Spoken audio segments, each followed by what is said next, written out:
कोई बात नहीं, इंशाल्लाह जल्दी मसले हल हो जाएंगे, आपके स्लाइडों के मसले भी हल कर लेंगे।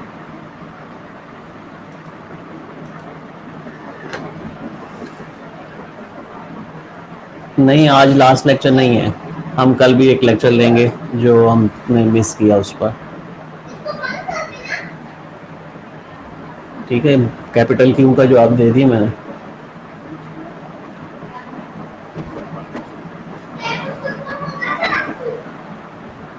कल इंशाल्लाह हमारी क्लास होगी, आप लोग देख लें 3 बजे करनी है 4 बजे करनी है, जब आपको मुनासिब लगता है। नहीं नहीं, कल बस आखिरी क्लास है।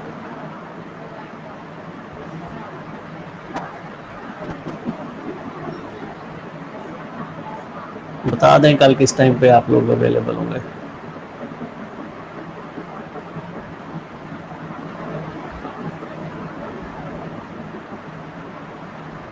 बस ठीक है, कल 4 बजे हमारी क्लास होगी इंशाल्लाह।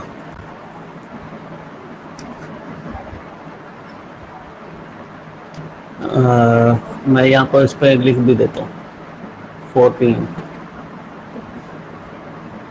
गंदा लिखा गया।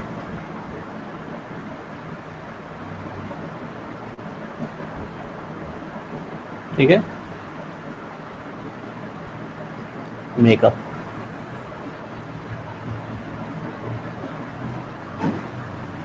ओके जी, लास्ट टाइम का मैं रिपीट करता हूँ। बिस्मिल्लाहिर्रहमानिर्रहीम। लास्ट टाइम हमने कॉन्टेक्स्ट फ्री ग्रामर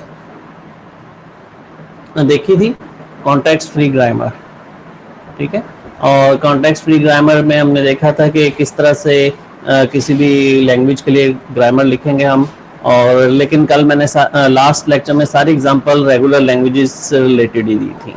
और शुएब ने सवाल भी किया था कि मेमोरी कहाँ पर है, तो मेमोरी खैर आ जाएगी, लेकिन ग्रामर में तो मेमोरी नहीं नज़र आएगी। मशीन में बहरहाल हम रिज्यूम करेंगे कि हमारे पास मेमोरी है। लेकिन मैंने एक डायग्राम बनाई थी कि रेगुलर लैंग्वेज का एक सेट है, और फिर उसके बाद ये जो हमने नॉन रेगुलर लैंग्वेज थी उसमें हमने एक कॉन्टेक्स्ट फ्री लैंग्वेज की तरफ हम चले गए थे। और फिर उसके अलावा भी और काफ़ी सारी लैंग्वेजेस हैं यहाँ पर इस सेट के अंदर। तो हम फिलहाल आज अब अपने इसी लेक्चर को आगे कैरी करेंगे। यानी आपको याद है कि कॉन्टेक्स्ट फ्री लैंग्वेजेस को एक्सेप्ट करने के लिए हमारे पास कॉन्टेक्स्ट फ्री ग्रामर होती हैं, या यूँ कह लें कि कॉन्टेक्स्ट फ्री ग्रामर जिस लैंग्वेज को भी एक्सेप्ट कर रही होती हैं वो लाजमी कॉन्टेक्स्ट फ्री लैंग्वेज भी होती है। और इसी तरह से पुश डाउन ऑटोमेटा भी कॉन्टेक्स्ट फ्री लैंग्वेजेस के लिए होता है। तो मशीन जो बनाएंगे उसे हम पुश डाउन ऑटोमेटा कहते हैं। जैसे पहले फाइनाइट ऑटोमेटा होता था, deterministic finite automata regular language के लिए, तो कॉन्टेक्स्ट फ्री लैंग्वेज के लिए हमारे पास पुश डाउन ऑटोमेटा हुआ करता है। फिर उसके अलावा ये बात भी हमारे पास थी, ये जो सेट डायग्राम नज़र आ रही है इसमें ये वेन डायग्राम ही समझें आप। इसका मतलब ये है कि जो रेगुलर लैंग्वेजेस हैं वो सबसेट हैं कॉन्टेक्स्ट फ्री लैंग्वेजेस का। सो इट्स मीन के तमाम regular languages context free languages समझी जा सकती हैं। हाँ, लेकिन कॉन्टेक्स्ट फ्री लैंग्वेजेस जो है वो रेगुलर लैंग्वेज नहीं होती। और आज हम जो काम करने वाले हैं, हम regular languages context free languages के लिए या कॉन्टेक्स्ट फ्री ग्रामर के अगेंस्ट हम एक और काम करने वाले हैं, पार्स ट्री बनाने वाले हैं। कि लैंग्वेज से जो हमने देखा था कि किस तरह से वर्ड डिराइव किया जाता है। ठीक है, डिराइव करना आपको सिखाया था कि लैंग्वेज रूल्स यूज़ करते हुए हम इस तरह से डेरिवेशन करते हुए कोई स्ट्रिंग डिराइव कर लेते थे। तो फॉर एग्जांपल अगर एक ग्रामर मैंने सिंपल SSA ली थी और उसके अलावा फिर फॉर एग्जांपल एक रूल ये था कि S से एम्प्टी स्ट्रिंग, तो मैं इससे डेरिवेशन अगर शुरू करूं और मैं AAA डिराइव करना चाहता हूं तो इससे AAA डिराइव किया जा सकता है कि S से मैं SA लूँगा, फिर उसके बाद एक दफ़ा और मैं S की जगह फिर क्या ये वाली रूल 1 यूज़ करूँगा, S की जगह क्या पुट कर दूँगा, SA ही पुट कर दूँगा और ये आ गया। फिर दोबारा S की जगह पर मैं SA ही पुट कर दूँगा और फिर मेरे पास ये बन चुके, ये थर्ड वर्किंग स्ट्रिंग बन गई। और लास्टली मैं ये वाली प्रोडक्शन रूल यूज़ करूँगा तो मेरे पास ये प्रोड्यूस हो गया और ये मेरा लास्ट वर्ड था जो मैंने प्रोड्यूस करना था। मैं ट्री की तरफ जाने से पहले एक और काम भी करना चाहता हूँ कि आपको याद है कि एक लैंग्वेज जिसके ऊपर मैंने कहा था कि ये रेगुलर लैंग्वेज नहीं है और आपसे कहा था कि इसका क्या आप ड्रॉ कर सकते हैं इसमें इसके लिए फाइनाइट ऑटोमेटा, और फाइनाइट तो फिर हमें पता चला था कि फाइनाइट ऑटोमेटा नहीं ड्रॉ किया जा सकता, और पंपिंग लेमा के थ्रू देखा भी था कि हमने कि ये एक रेगुलर लैंग्वेज नहीं है। तो क्या इसके लिए CFG लिखी जा सकती है? तो इसके लिए CFG लिखना कोई बड़ी मुश्किल बात नहीं है, क्योंकि इसका पैटर्न हमें नज़र आ रहा है कि AB है, फिर AA B है, एम्प्टी स्ट्रिंग B अगर ज़ीरो कर लें तो एम्प्टी स्ट्रिंग B है, A B है, तो सो ऑन। ये इसके तमाम वर्ड्स हैं जो इससे जनरेट होते हैं, मज़ीद आगे और भी हैं। सो इसमें एक हमें हायरार्किकल स्ट्रक्चर सा नज़र आ रहा है कि ये AB है, इसके बाहर फिर AB है, फिर यहाँ पर AB है, उसके बाहर AB है, फिर उसके बाहर AB है। तो ये हायरार्किकल स्ट्रक्चर हम अपने कैप्चर कर लेंगे कि S से एक प्रोडक्शन रूल ये हमारे पास बनना चाहिए कि S से AB बन, ये मैंने वो हायरार्किकल स्ट्रक्चर कैप्चर किया है अगर आप गौर करें। और फिर एक मैं इसके बाद यहाँ पर एम्प्टी स्ट्रिंग ट्रांजिशन ले जाता हूँ। अब अगर कोई स्ट्रिंग मसलन ये वाली स्ट्रिंग प्रोड्यूस करनी है तो प्रोड्यूस कैसे हो सकती है? एक प्रोडक्शन रूल मैं ASB ये लगाता हूँ, फिर दूसरी दफ़ा फिर दोबारा से मैं यही प्रोडक्शन रूल 1 को ही दोबारा इस्तेमाल करता हूँ। S की जगह क्या लिखता हूँ? ASB, और फिर उसके बाद दोबारा से मैं S की जगह पर क्या लिखता हूँ?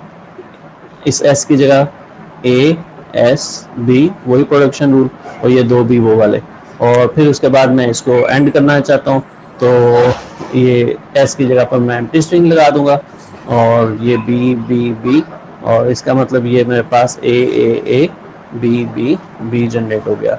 सो ये मैंने आपके सामने इस ग्रामर का इस्तेमाल, कॉन्टेक्स्ट फ्री ग्रामर का इस्तेमाल किया। ये एक नॉन रेगुलर लैंग्वेज जो थी हमारे पास, बेसिकली अब ये कॉन्टेक्स्ट फ्री लैंग्वेज ग्रामर है। ये जो ग्रामर बनती है इसकी कॉन्टेक्स्ट फ्री ग्रामर होगी। तो मैंने उसके ज़रिए आपके सामने ये स्ट्रिंग को डिराइव करके दिखाया। सो इसका मतलब है कॉन्टेक्स्ट फ्री ग्रामर को हम इस्तेमाल कर सकते हैं। ये मैंने लिखी ये कॉन्टेक्स्ट फ्री ग्रामर है, और कॉन्टेक्स्ट फ्री ग्रामर का इस्तेमाल कर सकते हैं आप कॉन्टेक्स्ट फ्री लैंग्वेजेस के लिए। ठीक है, ये एक कॉन्टेक्स्ट फ्री लैंग्वेज है। तो फिर इस तरह से आज का लेक्चर जो आगे लेके चलना है मैंने, वो थोड़ा सा हम पार्स ट्री की तरफ बात करते हैं कि पार्स ट्री किस तरह से बनाए जा सकते हैं। पार्स ट्री भी मसलन फॉर एग्जांपल मैं एक छोटी सी कोई पहले एग्जांपल ले लेता हूँ जिसके लिए मैं एक पार्स ट्री आपके सामने बनाता हूँ। सपोज यही जो पार्स ट्री, ये क्या बुला है, ये बुला अभी वजाहत करता हूँ ना भाई। पार्स ट्री ये जो डेरिवेशन हुई है इसको कॉम्पैक्ट फॉर्म में लिखने का तरीका है, कोई नई ज़्यादा खौफनाक बुला नहीं है। ठीक है, यानी इसी ग्रामर के अगेंस्ट अगर पार्स ट्री बनाना हो ना, और इस लैंग्वेज इस एक पर्टिकुलर वर्ड के लिए बनाया जाता है पार्स ट्री, किसी वर्ड को उस ग्रामर से देखने के लिए कि ये उससे पास हुआ है तो कैसे हुआ है। सो देखिए फॉर एग्जांपल ये मेरे पास एस से पहली प्रोडक्शन क्या थी कि एस से मैंने ए लिया, फिर एस से मैंने एस और एस के ज़रिए मैंने उस पर बी लिया, यानी ये पहली प्रोडक्शन रूल जो है उसके अगेंस्ट ये सब कुछ हो गया। फिर उसके बाद दोबारा से इस एस के अगेंस्ट मैंने ये ए लिया, फिर उसके बाद एस लिया, और फिर उसके बाद दोबारा बी लिया। फिर उसी तरह से एक दफ़ा फिर मैंने एस के अगेंस्ट ए लिया है, फिर एस लिया है, और फिर उसके बाद इसके अगेंस्ट बी लिया है, फिर एस को मैंने एम्प्टी स्ट्रिंग से रिप्लेस कर दिया है। तो ये एक पार्स ट्री मेरे पास बन गया। ये जी आसान है, कोई नई मुश्किल चीज़ नहीं थी। ये इसी लैंग्वेज के लिए, ये इस लैंग्वेज की इस पर्टिकुलर स्ट्रिंग के लिए उसको हमने पार्स करके देखा कि वो स्ट्रिंग किस तरह से ड्रॉ की जाती है। मैं एक और एग्जांपल भी देता हूँ, और जो इससे रिलेटेड इंपॉर्टेंट पॉइंट क्रिएट करना है जिसके लिए मैं पार्स ट्री खास तौर पर डिफाइन कर रहा हूँ वो फिर आपके सामने क्लियर करता हूँ। सो एक और एग्जांपल जी, हर स्ट्रिंग के लिए अलग बन सकता है। तो ये किसी स्ट्रिंग के लिए ही चेक करने के लिए है कि क्या वो स्ट्रिंग उस ग्रामर से है कि नहीं, तो हम उसके लिए पार्स ट्री बना लिया करते हैं। और पार्स ट्री जो है ना बेसिकली इसके अगेंस्ट फिर एक एल्गोरिदम लिखा जाता है जो कि मैं आपको नहीं करवा रहा। असल में कंपाइलर के अंदर जब एक स्ट्रिंग को चेक करना होता है कि वो पर्टिकुलर ग्रामर से बिलोंग करती है या नहीं करती, तो उसके against compiler back end parse tree बनाता है और पार्स ट्री के लिए एक पर्टिकुलर डाटा स्ट्रक्चर तरीक़ाकार इस्तेमाल किया जाता है।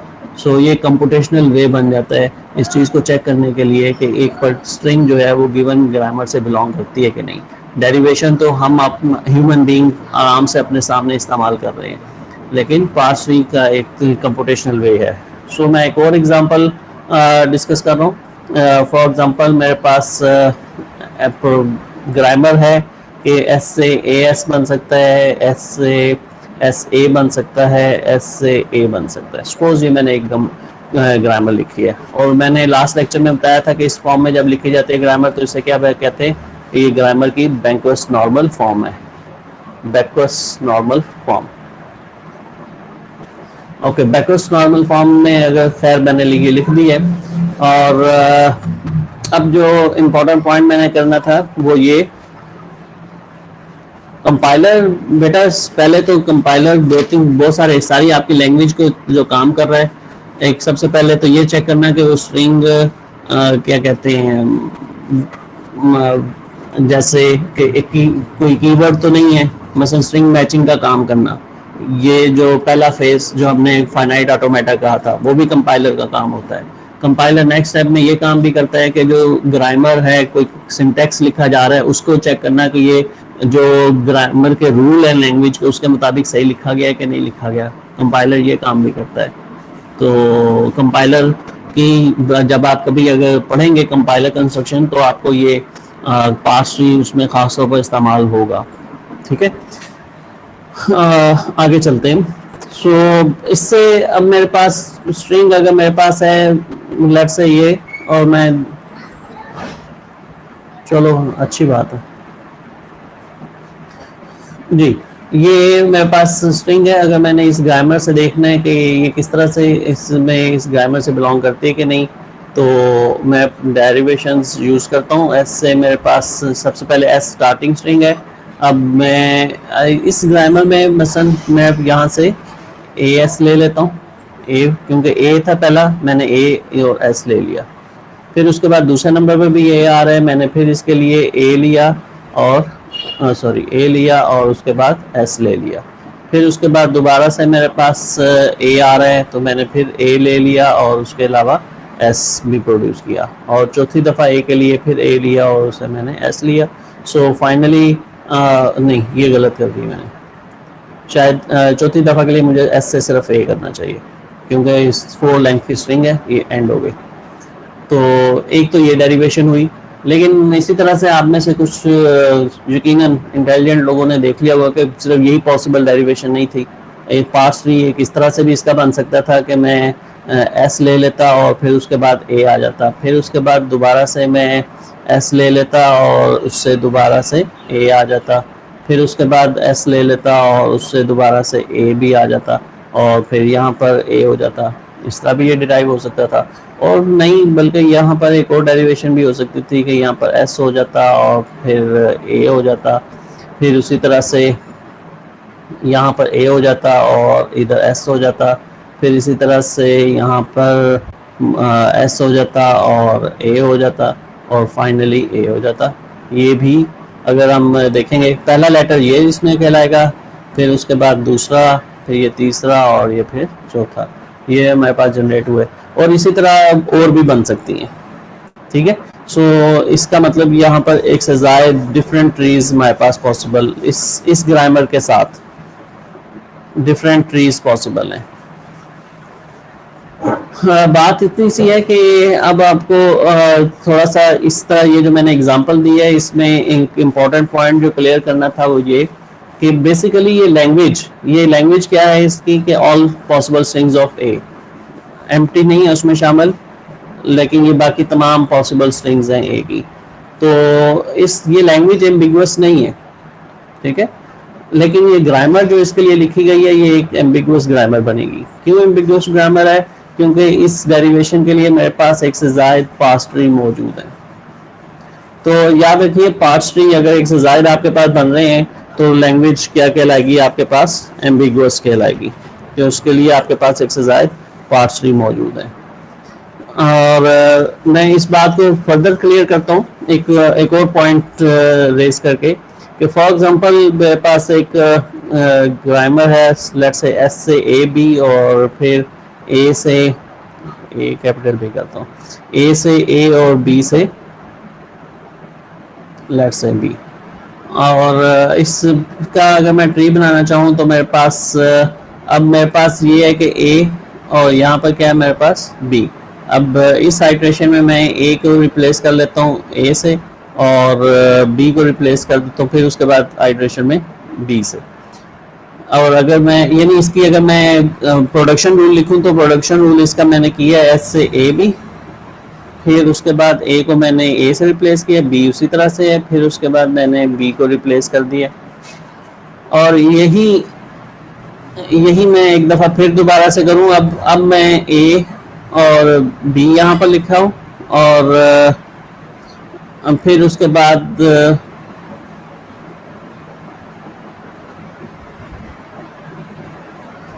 नहीं, ये बस सिंपल एक एग्जांपल दे रहा हूँ। ए बी स्ट्रिंग इससे जनरेट होती है, इसमें कोई एक से ए बी से ज्यादा स्ट्रिंग कोई जनरेट ही नहीं होती। ये ग्रामर की लैंग्वेज सिर्फ ये है और कुछ है ही नहीं। अच्छा जी, अब मैं बी को पहले जनरेट करता हूँ, ए को बाद में, लेकिन ट्री तो आप देख रहे हैं उसी तरह बना। मैं सिर्फ ग्रामर का रूल लिखने लगा हूँ, जरा रूल पे देखिएगा ए बी, फिर उसके बाद मैंने ए रखा और बी को रिप्लेस किया, फिर उसके बाद मैंने ए बी कर दिया। ये एक डिफरेंट डेरिवेशन रूल है, ये डिफरेंट डेरिवेशन रूल है, लेकिन ट्री को देखेंगे तो ट्री इन दोनों के सेम है। ट्री आप देख रहे हैं कि ये दोनों ट्री जो है वो सेम है। सो इसका मतलब जब ट्री सेम है तो हम कहेंगे कि ये इसकी ग्रामर जो है वो एम्बिगुअस नहीं है, लेकिन अगर ट्री डिफरेंट होगा तो ग्रामर क्या हो जाएगी, एम्बिगुअस हो जाएगी। इसका मतलब ये भी हुआ कि सिर्फ प्रोडक्शन रूल देख के आप फैसला नहीं करेंगे कि ग्रामर जो है वो एम्बिगुअस है कि नहीं। प्रोडक्शन रूल हो सकता है कि उसमें आपको नजर आ रहा हो कि जनाब यहाँ पर डिफरेंट प्रोडक्शंस चल रही हैं, फिर उसके बाद जाके स्ट्रिंग एक जनरेट हुई है, लेकिन हम जब तक पार्ट्स ट्री को ना देख लें हम ग्रामर को एम्बिगुअस नहीं कहते। तो जो पॉइंट में आज के पार्ट्स ट्री को डिस्कस करते हुए मैंने क्लियर करना था वो ये कि पार्ट्स ट्री बेसिकली यही बताएगा कि एक लैंग्वेज जो है वो हमारे पास एम्बिगुअस है या नहीं है। ठीक है, मैं इस बात को स्पेसिफिक बल्कि यहाँ पर लिख देता हूँ, CFG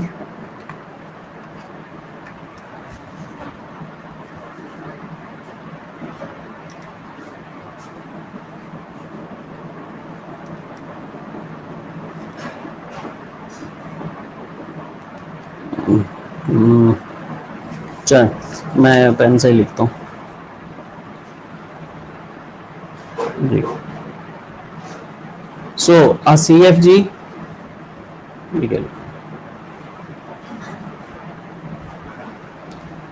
is called ambiguous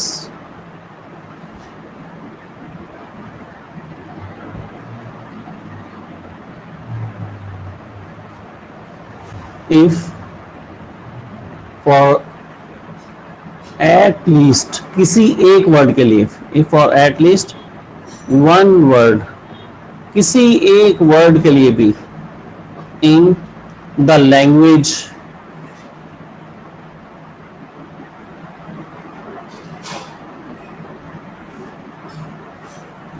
that it generates,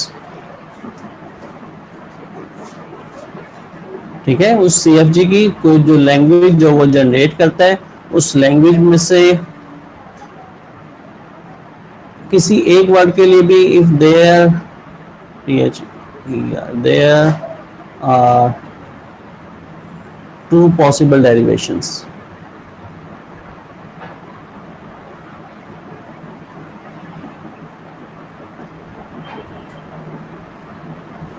of the word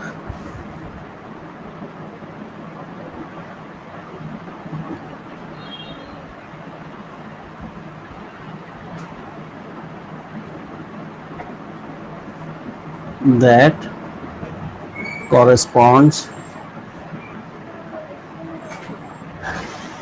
मैं बता रहा हूँ, आप कम सेंटेंस कंप्लीट कर लेते हैं। That correspond to different syntax tree. जी, so CFG is called ambiguous. वो एक CFG एम्बिगुअस होगी if for at least one word, किसी एक वर्ड के लिए in the language that it generates there are two possible derivation of the word that correspond to different syntax tree. देखिए यहाँ पर मैंने डेरिवेशंस लिखी हैं, लेकिन ये दोनों डेरिवेशन डिफरेंट सिंटैक्स ट्री को कॉरेस्पॉन्ड नहीं कर रही, तो ये एम्बिगुअस नहीं है। लेकिन ऐसी दो डिफरेंट डेरिवेशन जिनके अगेंस्ट दो डिफरेंट पार्ट्स ट्री भी बन जाएंगे, तब हम समझेंगे कि लैंग्वेज एम्बिगुअस है। Point clear?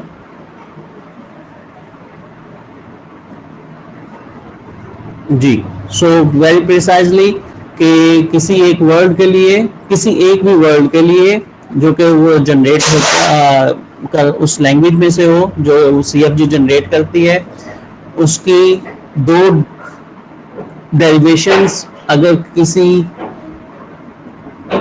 दो डिफरेंट पार्ट्स ट्री को डेरिवेट कॉरेस्पॉन्ड कर रही हो, तो हम समझेंगे कि वो ग्रामर जो है एम्बिगुअस है। ओके, सो फिर उसके बाद अब बात यह है कि एक ग्रामर जो कि एम्बिगुअस हो उसको बाज़ अनएम्बिगुअस बनाना तभी मुमकिन होता है, कभी मुमकिन बल्कि मैं कहूँगा कभी मुमकिन होता है और कभी नहीं। मुमकिन कब होता है? जब ग्रामर अनएम्बिगुअस हो, और मुमकिन सॉरी जब लैंग्वेज अनएम्बिगुअस हो। और मुमकिन कब नहीं होता किसी ग्रामर को अनएम्बिगुअस करना? जब लैंग्वेज ही एम्बिगुअस हो। सो नेचुरल लैंग्वेज आपको मालूम है एम्बिगुअस लैंग्वेज है। अगर एक एम्बिगुअस लैंग्वेज का मसलन स्टेटमेंट है और उसके अगेंस्ट आप एक CFG बन रही है, तो फिर वो मुश्किल होता है कि उसको आप अनएम्बिगुअस बना सकें। लेकिन अगर आपकी लैंग्वेज जो है, जैसे अभी अब ऊपर ये मैंने जो दो ये एग्जांपल लिखी हुई है, ये वाली इससे ऊपर वाली ये वाली एग्जांपल लिखी है, तो इस एग्जांपल में ये ग्रामर एम्बिगुअस, लैंग्वेज एम्बिगुअस नहीं है, ठीक है? Language is not ambiguous.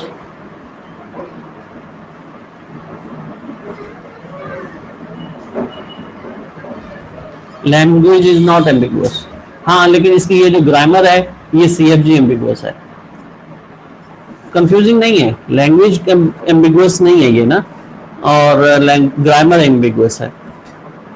और इसकी एक अनएम्बिगुअस ग्रामर बनाई जा सकती है। शायद मैंने स्टार्ट में ही शुरू में एग्जांपल दी थी कि एक मसलन SAS ले लें और दैट्स इट। एक रूल ले लें आपके S से आप एम्प्टी स्ट्रिंग, ये एक अनएम्बिगुअस है। इससे अगर आप पास करना चाहेंगे इसको, जितनी दफा किसी भी स्ट्रिंग को लेके इसकी पास करें, आपके पास एक तरह का ट्री बनेगा, ठीक है? या इसी तरह से इसकी एक और ग्रामर भी लिखी जा सकती है, और वो भी उस SA ये वाली, अगर ये दोनों ग्रामर यही काम करेंगी, लेकिन ये ग्रामर लिखेंगे तब भी ये ग्रामर अनएम्बिगुअस है। हाँ, लैंग्वेज का भी एम्बिगुअस होती है। देखिए, ह्यूमन नेचुरल लैंग्वेज एम्बिगुअस है। अभी तक जो आप लैंग्वेजेस देख रहे हैं ये, या कंप्यूटर की लैंग्वेज, कंप्यूटर के हद तक लैंग्वेज कभी एम्बिगुअस नहीं होती। अगर कंप्यूटर को एम्बिगुअस लैंग्वेज में स्टेटमेंट देंगे तो कंप्यूटर नहीं काम कर सकता। Computer is deterministic machine.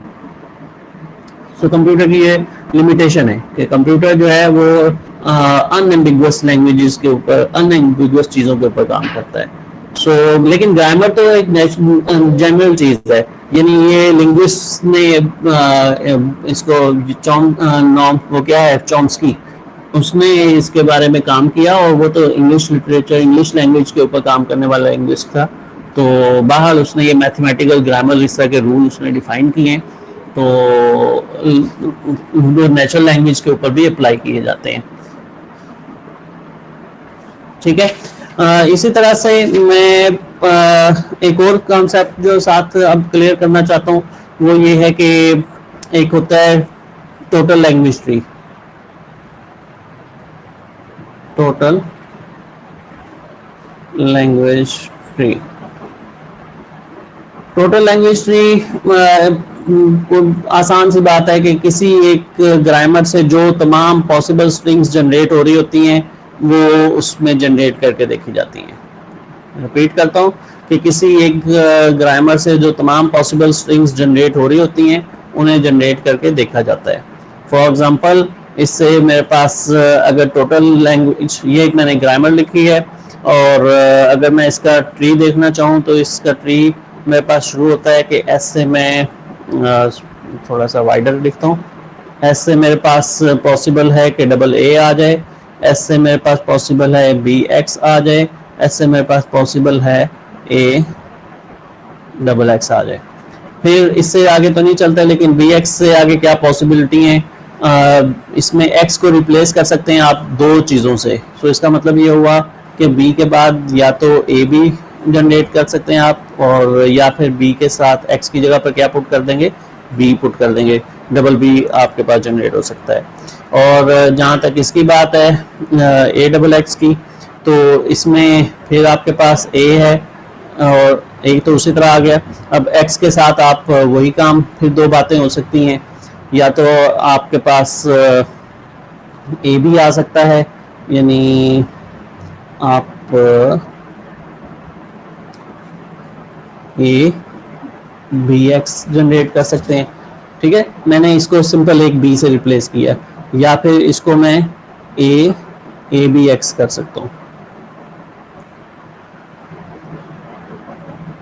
ठीक है, और ये भी हो सकता था वैसे, बाय द वे इसमें ये भी हो सकता था कि ए एक्स उसी तरह रहने दूं, इस एक्स को मैं किससे रिप्लेस करूं, इस एक्स को मैं बी से रिप्लेस करूं, और इसमें एक्स उसी तरह रहने दूं, ये मैं एक और, क्या ये पॉसिबल है, एक्स को उसी तरह रहने दूं और इस दूसरे एक्स को मैं ए बी से रिप्लेस कर दूं। हाँ, ये भी पॉसिबल है।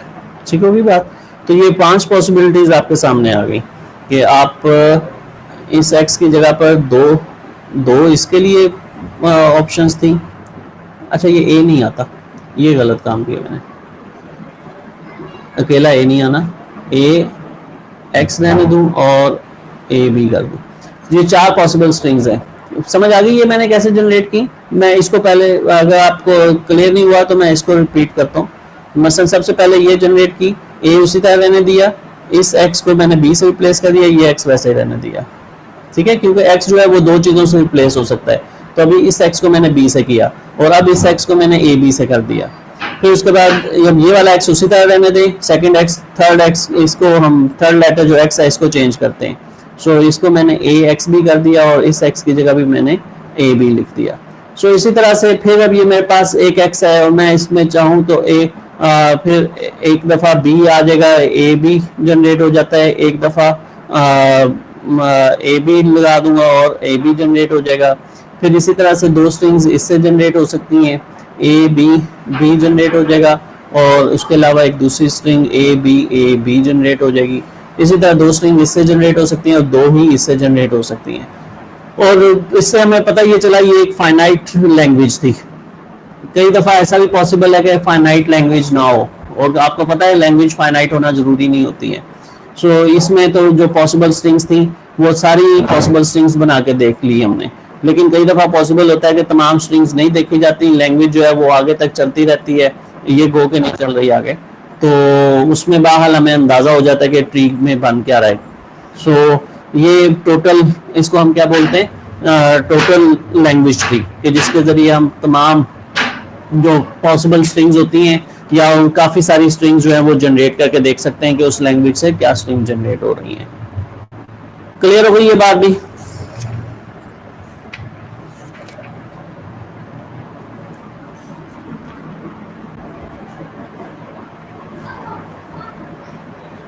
ओके, सो ट्री के बारे में और भी बहुत कुछ है, लेकिन मैं उसकी तरफ ज्यादा नहीं जाता। ट्री को, ये ट्री पास ट्री जो है ठीक है, अपनी जगह हमने बना लिया। लैंग्वेज को एम्बिगुअस, अगर लैंग्वेज नहीं, ग्रामर की बात करता हूँ। ग्रामर जो है अगर मेरे पास एम्बिगुअस है तो उसे कैसे हम नॉन एम्बिगुअस बना सकते हैं। मैं ये काम नहीं कर रहा, हम इसको छोड़ रहे हैं, टाइम नहीं है हमारे पास इतना, तो खैर कोई इतना फिलहाल जरूरी भी नहीं है। हाँ, एक और चीज जो जरूरी थी, सॉरी जो मैं भूल गया, वो ये कि हम एक लैंग्वेज की एक और खास फॉर्म होती है जिसको नाम देते हैं चॉम्स्की नॉर्मल फॉर्म। ठीक है, क्या नाम देते हैं हम इसे? Chomsky normal form. हाँ, बात यह है कि जी हर लैंग्वेज जो आपके पास गिवन सीएफजी हो उसको आप कन्वर्ट कर सकते हैं किसमें? चॉम्स्की नॉर्मल फॉर्म में। ठीक है, क्या जुमला कहा मैंने? रिपीट कर देते हैं कि हर लैंग्वेज जो आपके पास गिवन है उसको आप किसमें बदल सकते हैं? सीएफजी जो आपके पास गिवन है उसको आप किसमें बदल सकते हैं? चॉम्स्की नॉर्मल फॉर्म में। चॉम्स्की नॉर्मल फॉर्म होती क्या है, पहले इसको डिफाइन कर देते हैं कि चॉम्स्की नॉर्मल फॉर्म ये है, इफ सीएफजी, हाँ जी, हर सीएफजी को बदल सकते हैं। If CFG has only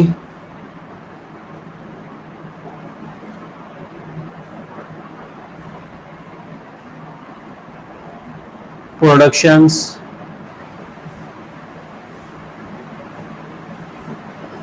of the form, number एक प्रोडक्शन ऐसी होनी चाहिए कि नॉन टर्मिनल से string of two non terminals, string of two non terminals, या तो ये एक पॉसिबल प्रोडक्शन होनी चाहिए होगी, या फिर और ऑफ द फॉर्म, या फिर non terminal to one terminal.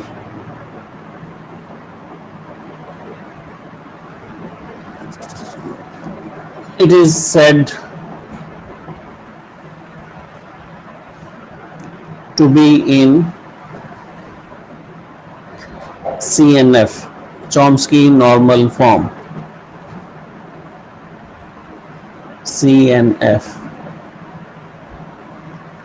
जी, तो एक लैंग्वेज में सिर्फ ये दो तरह की ही प्रोडक्शंस होंगी, तो फिर वो क्या कहलाएगी कि वो लैंग्वेज किस फॉर्म में है? चॉम्स्की नॉर्मल फॉर्म में है। एग्जाम्पल से बात को वाज़ेह करते हैं। फॉर एग्जाम्पल मेरे पास एक ग्रामर है, लेट्स से, जिसमें ASA, BSB, ABBB।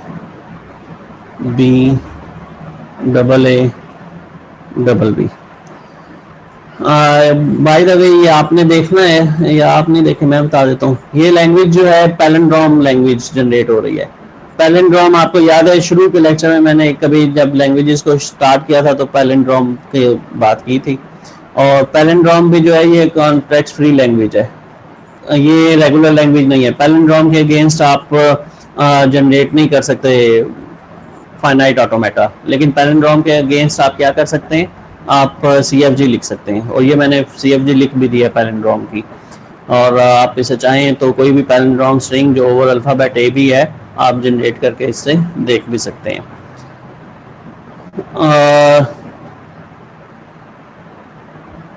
इसमें सिंपल इतना है कि बस नल स्ट्रिंग नहीं होगी। आमतौर पर पैलिंड्रोम जब स्टार्ट होती है नल स्ट्रिंग के साथ होती है, तो ये नॉन नल पैलिंड्रोम लैंग्वेज है। इसमें मैंने एस से नल प्रोडक्शन नहीं लिखी है, और चॉम्स्की नॉर्मल फॉर्म में नल प्रोडक्शन अलाउ भी नहीं है। ठीक है, सो हम इस पे आते हैं। अगर एक ऐसी लैंग्वेज में गिवन है और उसको कन्वर्ट करना है चॉम्स्की नॉर्मल फॉर्म में, तो उसे कैसे चॉम्स्की नॉर्मल फॉर्म में कन्वर्ट किया जाएगा? चॉम्स्की नॉर्मल फॉर्म के रूल क्या हैं कि इसमें सिर्फ दो तरह की प्रोडक्शन होनी चाहिए, यानी उसमें नॉन टर्मिनल से string of two non terminals तक आप जा सकते हैं। तो अब देखिए मैं किस तरह से इसको करता हूँ, आप ध्यान दीजिएगा। मसलन मेरे पास ये, अब अगर आप गौर करें इस पहली प्रोडक्शन के ऊपर ही कि यहाँ पर S से मेरे पास ASA है, ये दो टर्मिनल, ये एक ऐसी स्ट्रिंग है जिसमें मिक्सचर है टर्मिनल और नॉन टर्मिनल का, जबकि हमारे चॉम्स्की नॉर्मल फॉर्म में टर्मिनल नॉन टर्मिनल के मिक्सचर अलाउ नहीं है। सो अगर इस मिक्सचर को ख़त्म करना है और चॉम्स्की नॉर्मल फॉर्म में लेके आना है, तो हमें ऐसा करना होगा कि नए नॉन टर्मिनल इंट्रोड्यूस करने पड़ेंगे। We have to introduce new non terminals. So मसलन मैं एक नॉन टर्मिनल इंट्रोड्यूस करता हूँ ए, कैपिटल ए, और ग्रामर में मैं अब मेरी ग्रामर में एस ए ये लिखा गया. एक स्टेप में आगे बढ़ गया हूँ कि मिक्सचर को मैंने खत्म कर दिया है. और इस ग्रामर में यानी इसका मतलब ये है कि एक नया रूल भी ऐड हो जाएगा, बाकी सब के अलावा, ये जो पहले से एग्जिस्टिंग है इनके अलावा एक नया रूल ऐड हो जाएगा कि ए से क्या प्रोड्यूस हो सकता है, स्मॉल ए. सो अब आप समझ सकते हैं कि ये जो मैंने यहाँ पर अगर ए इंट्रोड्यूस किया है तो उसको मैं रिप्लेस कर लूंगा जब जरूरत पेश आएगी स्मॉल ए से. तो लैंग्वेज की कि ये जनरेट क्या करती है वो चीज़ चेंज नहीं हुई है. ठीक है. इसी तरह से एक नेक्स्ट स्टेप आगे बढ़ते हैं. यहाँ पर बी एस बी था, इसके लिए भी मैं एक नया नॉन टर्मिनल इंट्रोड्यूस कर देता हूँ और वो है capital B, B S B. और ये बी जो है इसके अगेंस्ट बी, कि बी के अगेंस्ट क्या प्रोड्यूस होना चाहिए, बी प्रोड्यूस होना चाहिए. ये मैंने ऐड कर दिया. ठीक होगी बात. अब उसके बाद ये भी हमारे पास है, ये अलाउ स्ट्रिंग है कि एस से ए प्रोड्यूस हो जाए, एस से स्मॉल बी प्रोड्यूस हो जाए. ये सी एन एफ में अलाउ होती हैं. हाँ, ये अलाउ नहीं है कि डबल ए प्रोड्यूस हो. ठीक है, यानी स्ट्रिंग नॉन टर्मिनल से वन टर्मिनल होना चाहिए, ये टू टर्मिनल्स आ रहे हैं. तो इसके लिए मैं फिर इंट्रोड्यूस कर देता हूँ कि एस से अब आप नया चीज़ इंट्रोड्यूस नहीं करनी पड़ेगी, वही आपको यूज़ करने पड़ेंगे जो आप टर्मिनल ले आए हुए हैं. नॉन टर्मिनल डबल ए मैंने यूज़ कर लिया है. इसी तरह से एस से मैं एक नॉन टर्मिनल यूज़ कर लेता हूँ डबल बी. ठीक हो गया. और एक मेरे पास जो मौजूद है एस से ए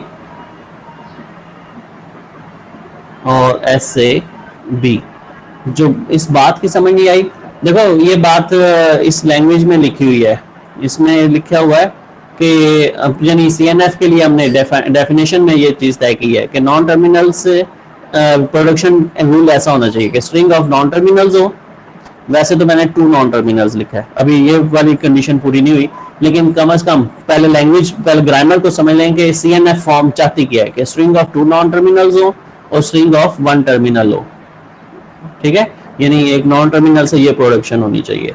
अब हम इसको पूरा करने के लिए इसमें से जो जो इस कंडीशन में पूरा नहीं उतरता, ये पूरा नहीं उतर रहा था, ये भी पूरी नहीं उतर रही, ये पूरी नहीं उतर रही इस शर्त पे, ये पूरी नहीं उतर रही, हम इनको चेंज करना शुरू कर रहे हैं. ये दोनों इस शर्त पे पूरा उतर रही हैं कि नॉन टर्मिनल से string of terminal one terminal, ये इस पे पूरा उतर रही हैं. तो जो पूरा नहीं उतर रही थी उसका हल करना शुरू किया हमने. पहले तो ये हल करना शुरू किया कि ये मिक्सचर को खत्म करना था. मैंने नया नॉन टर्मिनल इंट्रोड्यूस कर दिया, ए इंट्रोड्यूस कर दिया, तो उससे मेरे पास ए एस ए बन गया ये कैपिटल के साथ. और लेकिन मैंने ए से प्रोडक्शन स्मॉल ए की भी लगा दी. इसी तरह कैपिटल बी को मैंने इंट्रोड्यूस किया और कैपिटल बी स्मॉल कर दिया. तो ये दोनों भी, ये भी वैलिड स्ट्रिंग नहीं थी, लेकिन इनके लिए ये जो नई अब इंट्रोड्यूस हुई ये तो बल्कि वैलिड है कि एक नॉन टर्मिनल से जो नई प्रोडक्शन है उसमें string of two non terminals आ गई हैं. अब इनवैलिड जो मेरे पास रह गई वो कौन सी हैं? अब इस स्टेप में जो इनवैलिड है वो ये इनवैलिड है और ये इनवैलिड है. बाकी ये सारी वैलिड स्ट्रिंग बन चुकी हैं जो कि चॉम्स्की नॉर्मल फॉर्म के मुताबिक उसके रूल फॉलो करती हैं. गेटिंग पॉइंट जी. ये इनवैलिड है, ये दोनों इनवैलिड हैं, मैंने क्रॉस लगाया इनको और इनको अभी मैं चेंज करना है. लेकिन इस एक स्टेप के नतीजे में काफ़ी सारी स्ट्रिंग्स जो हैं वो वैलिड बन चुकी हैं. अब इसको कैसे करना है इसको भी अभी दिखा देते हैं कि ये कैसे होगा. क्लियर है ये बात?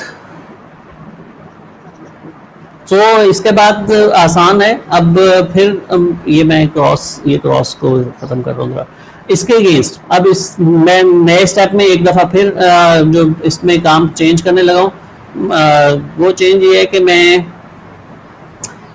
लेट्स से यहाँ पर ये जो पूरा हिस्सा है ये वाला, इसको मैं एक नॉन टर्मिनल से बदल देता हूँ. मसलन x नाम से ले आए, सॉरी पहले a लिखना है और फिर x.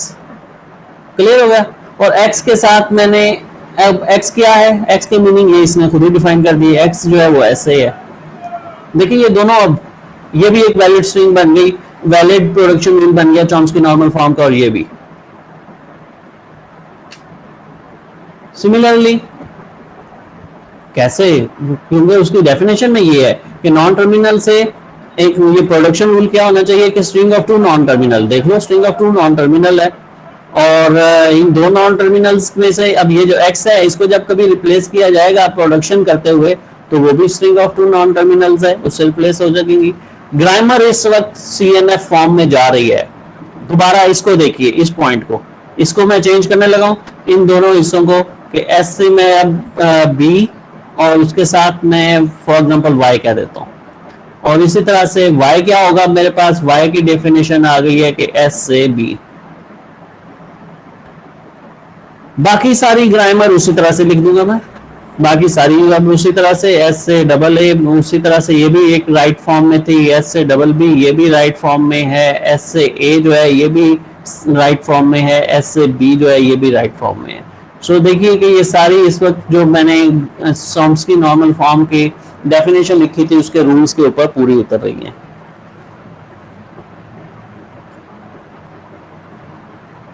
एक और एग्जांपल भी लेते हैं। ओके, एक और एग्जांपल ले लेते हैं हम। फॉर एग्जांपल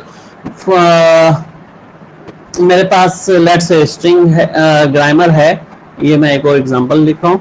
एग्जांपल के S से for example B A produce हो रहा है, और लाइक S से A B प्रोड्यूस होता है, फिर A से मेरे पास प्रोडक्शन है लेट से B डबल A की, और उसके अलावा A S की, उसके अलावा A की, और फिर इसी तरह से सपोज B से मेरे पास प्रोडक्शन है A डबल B की, और फिर उसके अलावा BS की, और फिर B की। सपोज ये ग्रामर है मेरे पास और मैंने इसको कन्वर्ट करना है CNF में, ठीक है, तो CNF फॉर्म जो है इसकी वो हम देखने जा रहे हैं। सो इसमें ये वाली आखिरी स्ट्रिंग भी वैलिड है, ये भी वैलिड है, बाकी कोई स्ट्रिंग वैलिड नहीं है। सो शुरू करते हैं। सबसे पहले हम इसी तरफ से शुरू करेंगे, और अब देखिएगा इसमें कुछ नई रूल्स सामने आ जाएंगे कि कैसे ये काम करना होता है। सो सबसे पहले मैं इस S के लिए स्टार्ट कर रहा हूँ कि S के लिए क्या करेंगे हम। ऐसा करते हैं, एक नया सिंबल इंट्रोड्यूस करते हैं, क्योंकि ये स्मॉल लेटर अब यहाँ पर इसको हमने करना है चेंज B और A को। सो A तो ठीक है लेकिन ये B नहीं होना चाहिए। मैं इसकी जगह पर एक आपको पहले भी हमने ये किया था, याद है, इस ग्रामर में भी A लिखा था, तो मैंने इसकी जगह नया नॉन टर्मिनल इंट्रोड्यूस कर दिया था। सेम काम करते हैं, इसकी जगह नॉन टर्मिनल इंट्रोड्यूस कर देते हैं। सपोज इसकी जगह मैं Y इंट्रोड्यूस कर देता हूँ, सो YA बन गई है। और Y क्या है, बेसिकली Y को डिफाइन कर दें कि Y से आप क्या बना सकते हैं, Y से बेसिकली आप B बना सकते हैं। क्लियर हो गई ये बात? यस, ये मेरे पास हो गया। इसी तरह से इसके बारे में भी अब आप सोच सकते हैं कि अब A के लिए आप एक नया इंट्रोड्यूस कुछ करना चाहते हैं, नया कर लें। सो मैं यहाँ से S से एक प्रोडक्शन क्या कर लेता हूँ, मैं यहीं पर आगे ही इसको बनाता हूँ, XB कर देता हूँ, ठीक है। और X क्या है, X की डेफिनेशन ये होगी कि X A है। ये बात भी क्लियर हो गई हमें, ठीक है। तो अब आते हैं इस तरफ कि यहाँ पर अब मैं ये मार्कर चेंज कर देता हूँ। अब इस पे बात करते हैं, ये एक इनवैलिड है। इसके लिए अब मेरे पास क्या हो जाएगा, A से मेरे पास ये अब B की डेफिनेशन तो आ गई है, Y मैं कहता हूँ उसे, सो Y A मेरे पास बन गया, ठीक है। और ये जो है ये खुद ब खुद इसकी डेफिनेशन बन गई, Y नहीं, हाँ। सो ये अब ये A जो है ये A क्या है, X है, नई डेफिनेशन के मुताबिक X S ये बन गया, और ये वाली तो वैलिड थी पहले ही। सो आप देखें तो ये दोनों ही वैलिड बन चुकी हैं। अब ये एक रह गई जो अभी इनवैलिड है। और B के लिए मैं पहले B के लिए भी अब लिख लेता हूँ। B की क्या सूरत हाल है जी, इस A की जगह पर मैं यहाँ पर क्या पुट कर दूंगा, इस A की जगह पर X पुट कर देंगे, X B B, और इस B की जगह पर मेरे पास इस Y है, ये Y S, और यहाँ पर क्या आ गया, B आ गया। सो ये भी वैलिड होगी, ये भी वैलिड होगी। और इसको ये अभी आपने करना सीखा है कि इसको आपने कैसे डिफाइन करना है। इसको करने का तरीका आपके पास क्या है,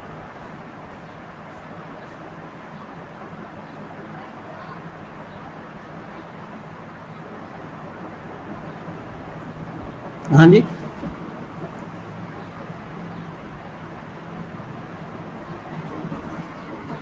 समझ गए। इसको इसको इसको एक इनके लिए अब आप एक कुछ जो चाहते हैं सोचते हैं, मसलन मैं इसके लिए एक नया इंट्रोड्यूस कर लेता हूँ।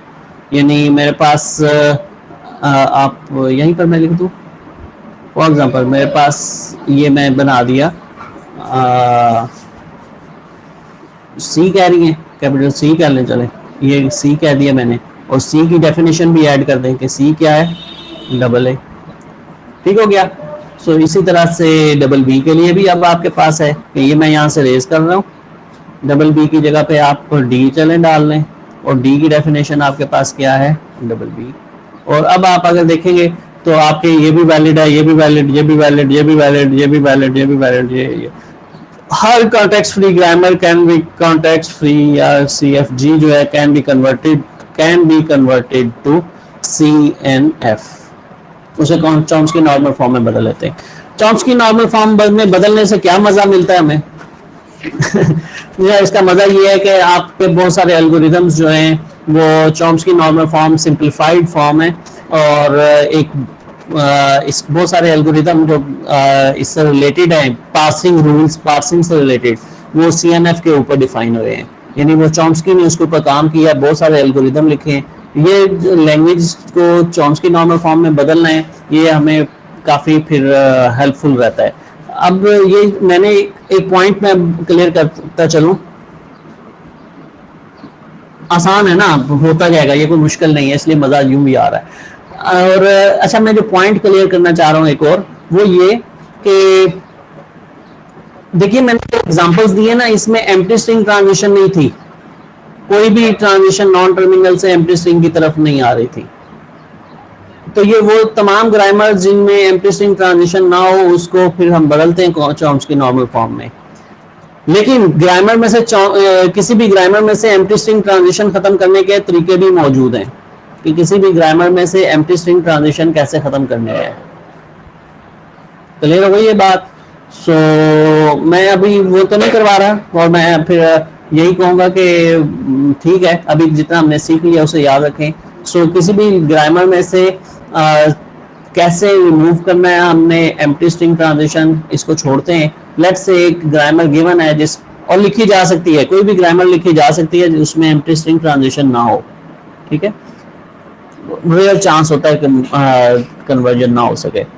और फिर जब एक एम्प्टी स्ट्रिंग के बगैर हमारे पास आ जाएगी ग्रामर, तो उसको CNF में भी बदला जा सकता है। ओके, अब हम दूसरा पार्ट शुरू करते हैं अपने आज के इस लेक्चर का, और वो है कि हम पुश डाउन ऑटोमेटा देखने जा रहे हैं।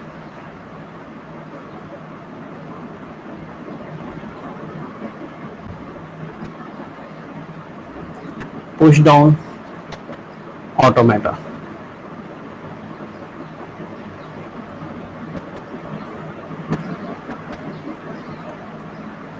यानी हम सीखना चाह रहे हैं कि एक पुश डाउन ऑटोमेटा क्या होता है, हम उसको साथ अपने यहाँ पर शामिल करना चाहते हैं। पुश डाउन ऑटोमेटा बेसिकली 6 चीजें हैं, ठीक है, collection of 6 things.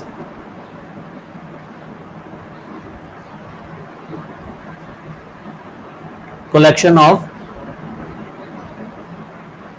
6 things।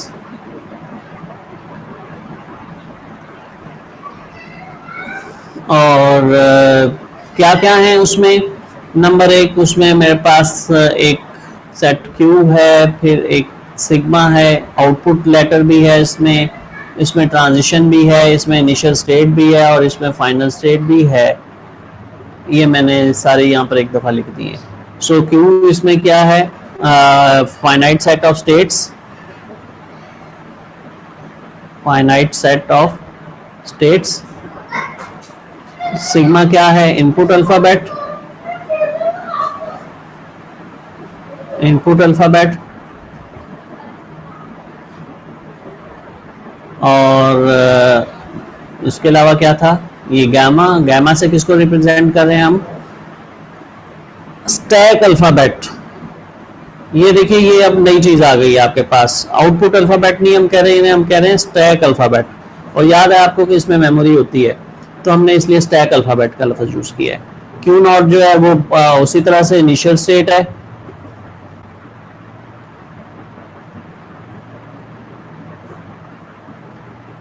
Initial state भाई मेमोरी है तो अब स्टैक तो आना ही है। और इसी तरह से एफ जो है वो सबसेट है क्यू का, यानी कोई final states, set of final states हैं ये, जो जिसका पहले भी हमने डिफाइन किया हुआ है, फाइनल स्टेट्स। और लास्टली ट्रांजिशन फंक्शन।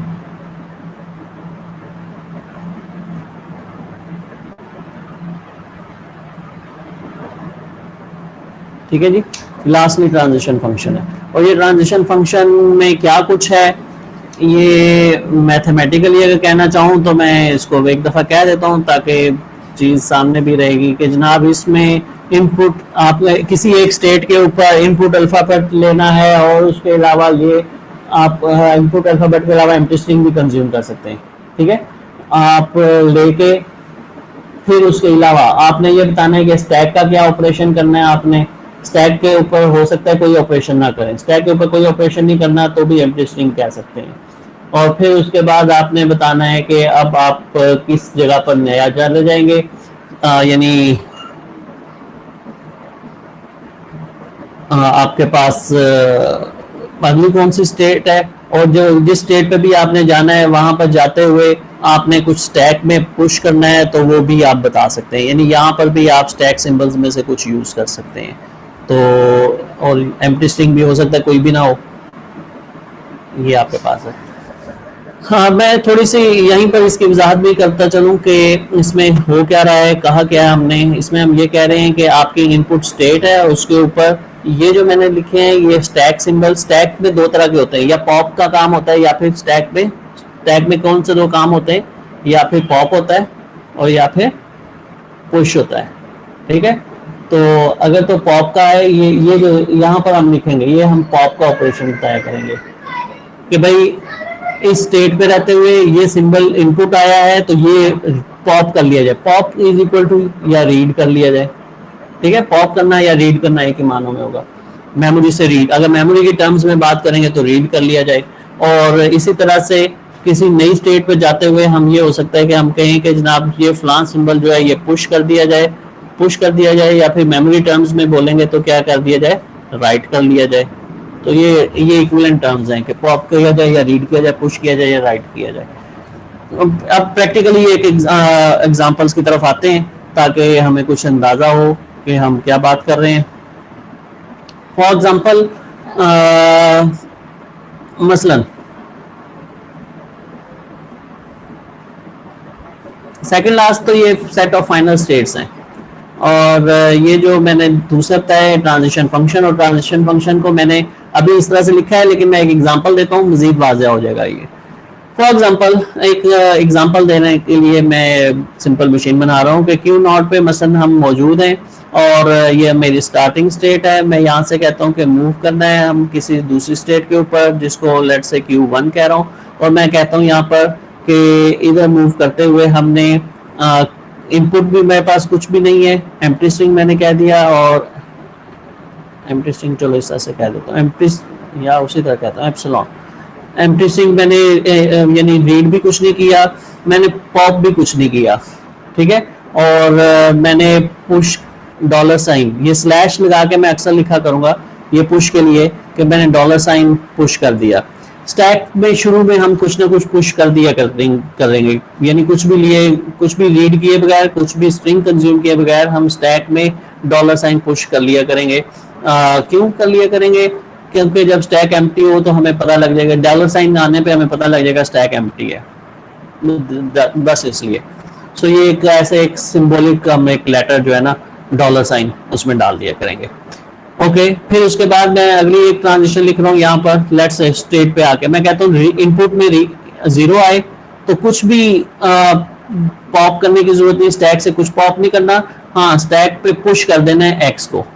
मसलन ये मैंने एक स्ट्रिंग ये लिख लिया है ट्रांजिशन।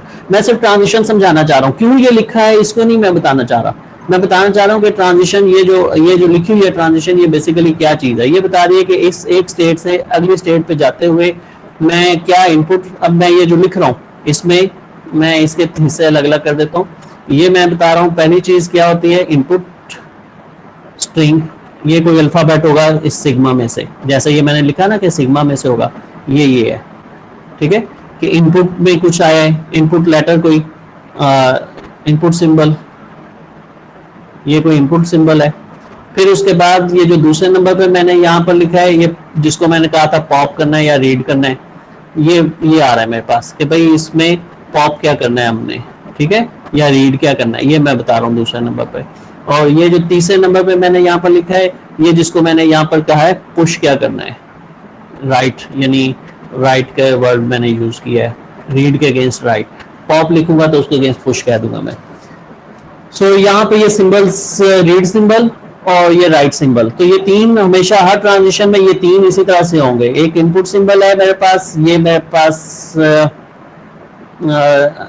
मेरे पास इनपुट सिंबल है, ये जिसको सियान कलर से मैंने हाईलाइट कर दिया, ये ग्रीन कलर से ये मेरे पास रीड का सिंबल है, और ये रेड कलर से मेरे पास पुश का सिंबल है। तो इसमें मैंने कहा कि जनाब Q1 पे रहते हुए 0 अगर इनपुट में आए तो पॉप तो कुछ नहीं करना, पुश कर देना है X को, ठीक हो गया। फिर उसके बाद मैं कहता हूँ अगर 1 आए मेरे पास तो लेट्स से मैं कहता हूँ X पॉप कर लेगा और पुश कुछ नहीं करेगा वो, ठीक है, पुश अब कुछ नहीं करना उसने। और फिर उसके बाद मैं यहाँ पर एक जिस नई स्टेट पे गया हूँ उसको मैं Q2 कह देता हूँ, और Q2 पे भी मैं कुछ इसी तरह से कर देता हूँ कि यहाँ पर आके जितने भी मेरे पास लेट्स से 1 आ रहे हैं उनको रीड करता जाए, इनपुट में 1 आ रहा है तो उसके अगेंस्ट X रीड करता जाए, और फिर उसके अलावा पुश कुछ भी नहीं करना उसने, एम्प्टी स्ट्रिंग एप्सिलॉन। और फिर आखिर में अगर एप्सिलॉन और डॉलर साइन रीड हो जाए, इनपुट कुछ नहीं है लेकिन डॉलर, यानी स्ट्रिंग एंड हो गई, स्ट्रिंग एंड हो गई है, इनपुट कुछ नहीं है, डॉलर साइन रीड हुआ है, तो फिर उसके बाद वो पुश अब भी कुछ नहीं करना, लेकिन एक अगली स्टेट पे चले जाना, और वो स्टेट कौन सी होगी, फाइनल स्टेट होगी लेट्स से।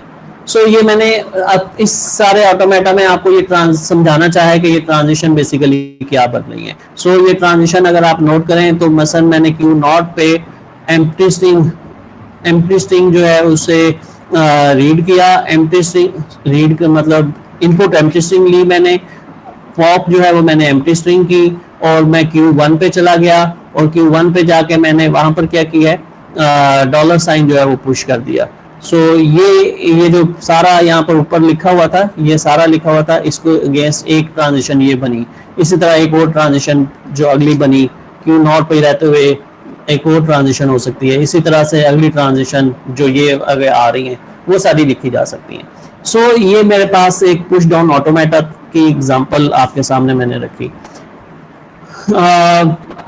इस पुश डाउन ऑटोमेटा की एग्जांपल्स थोड़ी सी यानी अगर हम अपनी जो लैंग्वेज स्टडी की थी उसके लिए बना लें ताकि हमें समझ आए कि किसी एक पर्टिकुलर लैंग्वेज के लिए हम कैसे पुश डाउन ऑटोमेटा बनाते हैं, तो उसको देखते हैं जरा हम। फॉर एग्जांपल मेरे पास लैंग्वेज है, चले यही AN-BN, ठीक है, सो जिसमें n जो है वो ग्रेटर देन इक्वल टू 0 है। सो इसके लिए अगर मैंने पुश डाउन ऑटोमेटा बनाना है तो मैं Q0 से स्टार्ट ले लेता हूँ, इनिशियल आगाज किया मैंने, और ये काम हम हमेशा ही किया करेंगे कि कुछ भी इनपुट रीड नहीं करनी, कुछ भी हमने पॉप कुछ नहीं करना, हाँ पुश हमने डॉलर साइन कर देना अपने स्टैक पे, क्योंकि ये एम्प्टी स्टैक के एम्प्टी होने का सिंबल होगा, और हम उसके बाद आ जाया करेंगे स्टेट Q1 पे। अब उसके बाद मैं यहाँ पर मतलब स्ट्रिंग्स जो आनी है वो कुछ इस तरह से मेरे पास आनी है, तो मैं कहता हूँ कि अच्छा अगर लेट्स से मैं एक के लिए सोच लेता हूँ कि अगर A रीड करे तो A को पुश करवाना है मैंने। सो इनपुट में अगर A मेरे पास आ गया है तो मैं ऐसा करता हूँ, कह देता हूँ पुश भी, यानी क्या कहते हैं पॉप तो कुछ नहीं करना उसने, A अभी उसने रीड किया है तो अब उसके बाद ऐसे करे स्टैक में वो A को ही पुश कर दे। ये समझ आ गया मैंने क्या कहा, इनपुट में A आया है तो मैंने उसे कहा कि पॉप कुछ ना करे और स्टैक में ए को पुश कर दे। यानी इस वक्त पुश और पॉप के लिए भी मैं ए को ही पुश और पॉप करवा, ए और बी को ही पुश और पॉप करवाऊंगा, लेकिन अब आप उसकी पोजीशन के लिहाज से समझ जाएंगे कि ये क्या हो रहा है। यहाँ पर ये ए को पुश करने को कहा जा रहा है और लूप लगाया हुआ है। इसका मतलब मैं उससे कह रहा हूं कि जितने ए आ रहे हैं उतने ही ए सारे के सारे, उतने वो सब के सब ए जो है वो पुश करता चला जाए। फिर उसके बाद मैं उसे कहता हूं कि जैसे ही बी आए, बी रीड करे, तो अब पॉप कुछ नहीं करना बल्कि पॉप करना है उसने। जैसे ये बी रीड करता है वो ए पॉप करे और पुश अब उसने कुछ नहीं करना, पुश कुछ नहीं करना और वो किस जगह पे आ जाएगा, Q2 पे आ जाएगा। और यहां पर आके अब जितने बी हैं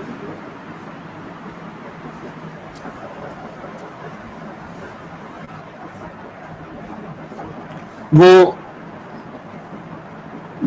बी रीड करेगा, ए पॉप करेगा। इसका मतलब जितने बी रीड हो रहे हैं उतने क्या पॉप होने चाहिए, ए पॉप होने चाहिए। और यही वो हमारा काम था जो आपको याद हो कि ये तादाद का कंपेयर करना कि यहाँ कितने ए थे उतने ही बी निकल रहे हैं कि नहीं निकल रहे, या यहाँ पर हमने ए पुश, ए जो है वो हम स्टैक में डालते चले गए हैं और जैसे बी आना शुरू हुआ है तो हमने रीड करना शुरू कर दिया ए को, तो जितने बी होंगे उतने ही क्या रीड होते होंगे, ए रीड होने चाहिए। ठीक है, और अभी हम पुश कुछ नहीं कर रहे।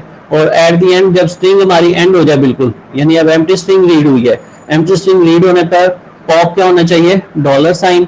अगर तो डॉलर साइन पॉप होता है तब तो हम पुश कुछ नहीं करेंगे, हम फाइनल स्टेट के ऊपर चले जाएंगे। सो ये अब मेरे पास एक मशीन है जो मेरी इस लैंग्वेज को एक्सेप्ट कर रही होगी। ये अब आप देखें कि हमने एक मशीन बना ली और ये पुश डाउन ऑटोमेटा है जो कि इस लैंग्वेज को एक्सेप्ट करता है। इस पे कोई एक स्ट्रिंग जो है वो आप चला के भी देख लें, triple A triple B execute करके देख लें। शुरू में आप कुछ भी किए बगैर अपने स्टैक में, मैं यहाँ पर इसकी यहाँ पर साथ साथ स्टैक के जरिए समझा देता हूँ। स्टैक में हमने डॉलर साइन डाल दिए, ठीक है, ये हमने पुश कर दिया था। फिर हम इस क्यू स्टेट Q1 पे आ गए, Q1 पे आके ए, जैसे ये पहला ए रीड किया हमने, इस ए को हमने यहाँ पर पुश कर दिया, ये ए पुश हो गया। फिर उसके बाद दूसरा ए रीड हुआ होगा, ए रीड होने पे ए पुश हो रहा है। फिर तीसरा ए रीड हुआ होगा, ए पुश हो गया। उसके बाद हमारी स्ट्रिंग में आगे क्या रीड हुआ होगा, बी। बी रीड होने पे स्टेट ने कहा है कि इस तरफ आ जाओ, बी रीड होने पर इस तरफ आ गया ये, और ए बी रीड होने पर ए को पॉप भी किया है इसने, तो इसका मतलब ये पहला ए जो है ये यहाँ से रिमूव हो गया। फिर उसके बाद ये एक ए रिमूव हो गया। फिर उसके बाद यहाँ पर अगला बी आया होगा, सेकंड बी, उसने फिर एक ए को यहाँ पर ये कह रहा है कि ए पॉप होना चाहिए, ए पॉप कर लिया। फिर एक और बी आया है, उसने फिर क्या पॉप कर लिया, यहाँ से एक और ए पॉप कर लिया, ठीक है। फिर उसके बाद यहाँ पर एम्प्टी स्ट्रिंग, यानी अब कुछ नहीं आया, एंड हो गई स्ट्रिंग, ये एम्प्टी स्ट्रिंग आ गई। एम्प्टी स्ट्रिंग आने पे डॉलर निकलना चाहिए, डॉलर निकल आया, तो आप कहाँ पर पहुंच जाएंगे, फाइनल स्टेट पे पहुंच जाएंगे। और अगर कहीं पर कुछ ऐसा होता, कोई ऐसी ये स्ट्रिंग हमारी ऐसी होती जो कि इस लैंग्वेज से बिलोंग ना कर रही होती, तो ये मशीन क्रैश कर जाती, ए बी पे मसलन ये मशीन क्रैश कर जाएगी। शुरू में आप डॉलर साइन पुट इंसर्ट कर देंगे, फिर उसके बाद आप ए को पुश कर लेंगे, ए को पुश करने के बाद फिर आप नेक्स्ट आइटरेशन में फिर एक और ए पुश कर लेंगे। फिर उसके बाद जब बी आएगा आपके पास, आप इस एक ए को रिमूव कर लेंगे। बी के बाद फिर आपके पास एम्प्टी स्ट्रिंग आएगी, लेकिन एम्प्टी स्ट्रिंग आने पर डॉलर साइन आना चाहिए था, डॉलर साइन नहीं आया, तो इसका मतलब कि ये ट्रांजिशन मिली नहीं और ये मशीन जो है क्रैश कर गई आपकी। क्लियर हो गई ये बात। इसी तरह से ए बी जो है वो भी आपका इस मशीन में आप देखेंगे तो वो क्रैश हो जाएगा। सो ये आपके पास पुश डाउन ऑटोमेटा की एक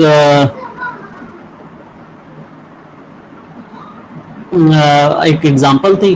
आप अपनी बुक का चैप्टर जो है उसमें पुश डाउन ऑटोमेटा के ऊपर काफ़ी सारी जो लैंग्वेजेस हैं, चीज़ें हैं, उनको देखें, पैलिंड्रोम को भी देखें, एक्सरसाइज उसकी देखें, तो ये आपको पुश डाउन ऑटोमेटा आप चैप्टर 17 है मेरे पास बुक में, आपका क्लियर हो गया। ठीक है जी, अब बताएं क्या मसले हैं। बहुत सारे पीछे से मैसेज आ रहे थे। कोर्स आउटलाइन में ठीक है अपलोड कर लेता हूँ यार। कोर्स आउटलाइन में अब सिर्फ हम Turing machine, next lecture Turing machine को पढ़ेंगे।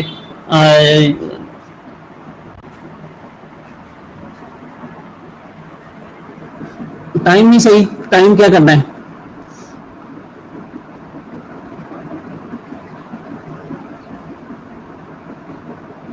ठीक है, कल लेक्चर 3 बजे होगा। डन हो गया?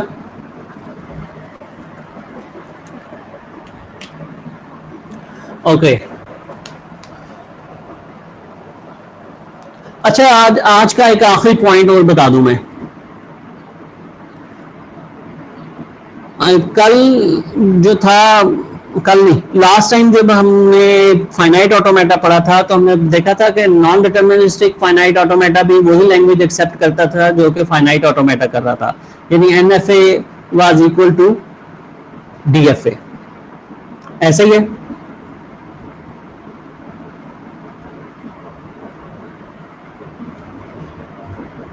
पहले जब हमने कभी पढ़ा था तो एनडी ये NFA is equal to DFA पढ़ा था हमने कि नॉन डिटर्मिनिस्टिक फाइनाइट ऑटोमेटा की कैपेबिलिटी भी वही थी जो कि फाइनाइट ऑटोमेटा की थी, डिटर्मिनिस्टिक की। ऐसा ही है। ओके, तो अब याद रखिएगा कि पुश डाउन ऑटोमेटा में डिटर्मिनिस्टिक पुश डाउन ऑटोमेटा की कैपेबिलिटी कम है, non deterministic pushdown automata की कैपेबिलिटी इससे ज्यादा होती है, यानी वो और भी मुख्तलिफ डिटर्मिनिस्टिक कॉन्ट्रैक्ट फ्री लैंग्वेज के अलावा लैंग्वेज को भी एक्सेप्ट कर सकता है। Non deterministic pushdown automata की capability deterministic pushdown automata से ज्यादा है। नॉन डिटर्मिनिस्टिक ऑटोमेटा जो है वो और लैंग्वेज भी एक्सेप्ट कर सकता है जिसको सिंपल पीडीए एक्सेप्ट नहीं कर सकता। ठीक है, ओके। मेरा ख्याल है मैं इस टॉपिक को यहाँ पर ख़त्म कर दूंगा और ये कन्वर्जन के सीएफजी और पीडीए को आपस में कन्वर्ट किया जाए क्योंकि ये इक्विवेलेंट है, वो नहीं कर रहे हैं हम, हमारे पास इतना टाइम नहीं है। और हम इंशाल्लाह नेक्स्ट लेक्चर में ट्यूनिंग मशीन क्या होती है इस पे बात कर लेंगे।